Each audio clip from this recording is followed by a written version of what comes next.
Can I have an apple? All I can think about. Apples. I love apples. Something I always appreciate about lines like Marvel Legends and DC Multiverse is that they're some of the only lines that have a chance of making figures of obscure characters.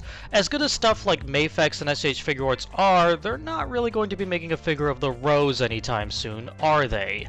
High-tier Spider-Man villains like Venom or Green Goblin, sure, but this guy just isn't popular enough to justify making a premium figure and selling it at that high a price point. But Marvel Legends can easily make that figure for retail price no problem, and today we have quite the interesting minor character, Death's Head. This is a character I'm actually really excited to have as a figure, because by sheer technicality, this is my first ever Doctor Who action figure. Yes, really. Let me explain. Death's Head originates from Marvel UK's Transformers comics. Yes, Marvel had two different Transformers books, one for the UK and one for America. In his own words, he's a freelance peacekeeping agent who works for the highest bidder, and is most definitely not a bounty hunter. He has made it very clear he's not a bounty hunter. He is a peacekeeper, and you know what? I'll just take his word for it on that.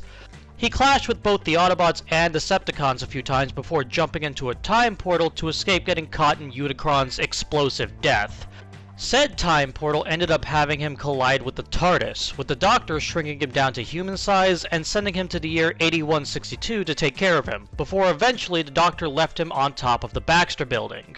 There's obviously more to this story, but yeah, this guy is technically a part of 3 different series and has appeared a few times over the years, including a solo miniseries in 2019.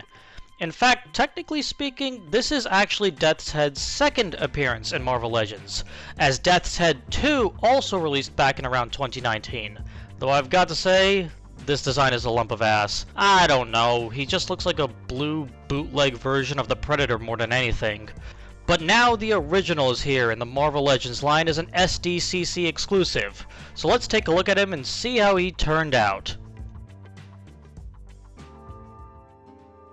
So if I didn't tell you that Death's Head is built off of the 2017 Bearded Colossus and the 2019 Colossus from the Juggernaut 2-pack, would you be able to tell?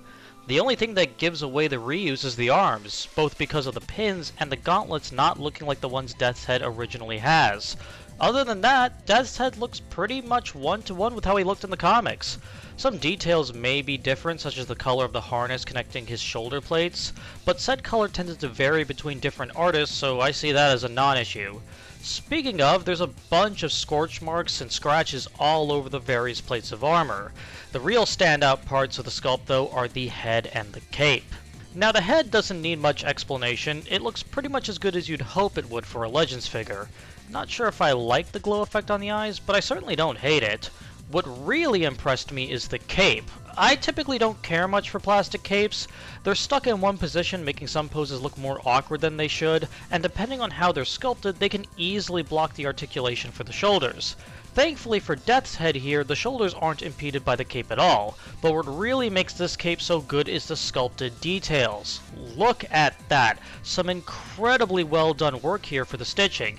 If plastic capes looked more like this, I don't think I'd have much of a problem with them. Now there is a hole in his back, which is so that you can plug in this shield. It doesn't look too bad, though it does look a bit odd when he's actually holding it in his hand.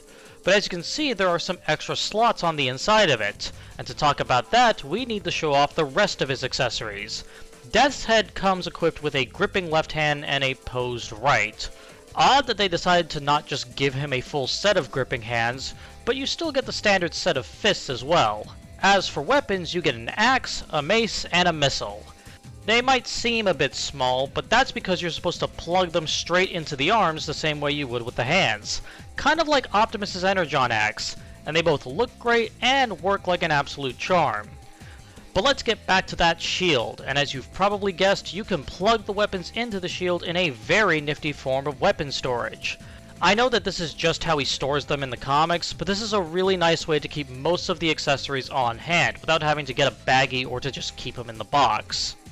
That all being said, I do think he would have benefited from having a few more. This guy costs $50 Canadian, probably because of being an SDCC exclusive. But even so, why not give us some guns from him to wield? And alongside that, how about an alternate head?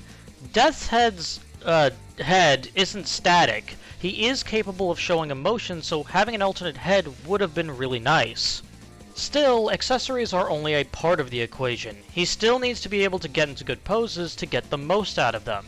With that in mind, Death's head's articulation is pretty standard for Marvel Legends, but is just a little bit behind what you'd expect.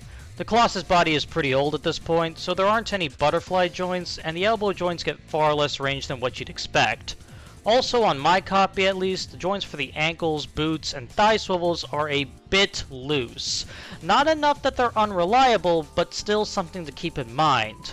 All in all, the articulation is serviceable, and while you won't be getting anything super dynamic with this guy, you'll still be able to get some fairly nice poses regardless. Size comparison time. Standing at around 19 centimeters to the top of his head, Death's head is suitably tall, but not so much that he looks ridiculous. Whether you keep him with your Marvel Legends or decide to put him with your Transformers Generations figures, he'll fit in just fine. Now if only we had a Doctor Who line that he could work with. I mean, there is that 5-inch line, but it just looks a bit off to me. Maybe someday. There's two things holding Death's head back here. One is the mold he's based on, which is a bit old but still works fairly well. The bigger problem is the price point.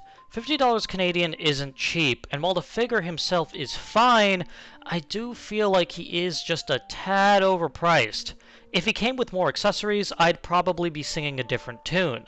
But as it stands, for those who are big fans of the character, this will do you just fine. But for those who aren't, you might want to try and get him at a slightly lower price. $40 to $45 Canadian is the sweet spot in my mind, although I don't really think he'll be going down in price anytime soon, so here's hoping wherever you shop has some sort of discount system in place. Or, you know, he just goes on sale at some point. But that's all I've got to say on this guy. What do you think? Any obscure Marvel characters you want to see in Legends next? Let me know in the comments. Thanks for watching, and I'll see you in the next video. Later!